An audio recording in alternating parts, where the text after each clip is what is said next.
When I'm depressed, it's trying to do anything feels like trying to start a car when there's no gas in the car. You can like really want to go somewhere, you can really want to like do the thing, but you literally don't have the means. You know, it can feel as heavy as a boulder or as light to carry around as my fingernail, but it's as much a part of me as that fingernail is. Depression to me feels like a giant weight, kind of like one of those big dumbbells. It starts like right in your gut, and you just feel it slowly intensifying. So it starts out small, and then all of a sudden it gets a little bit bigger, a little bit bigger. It goes down to your stomach, it goes up to your heart, it kind of spreads throughout your entire body, and it just gets like slowly heavier and heavier and just a little bit harder to deal with and a little bit harder to carry, and then it gets really overwhelming. Having anxiety feels like a million bubbles filled with things that could go wrong that are just pushing on me. And each bubble is filled with something that could go wrong.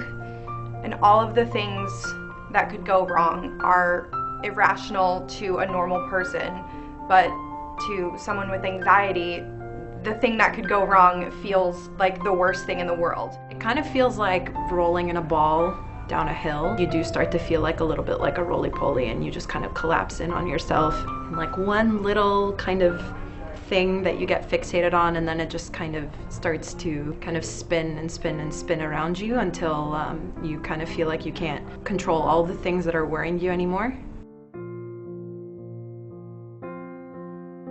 I have obsessive-compulsive disorder, and to me that's always felt like having a separate sort of cloud of a mind outside of my own mind, a sort of buzzing gray hive of thoughts that sort of come in and out of my own brain, and can be sort of busy or less busy depending on how I'm feeling on the day. OCD is like a faucet dripping over and over and over again. And you keep having all these irrational thoughts, and you know they're irrational, but you just keep having them, and they are so important to you at that moment, and it's all led by fear.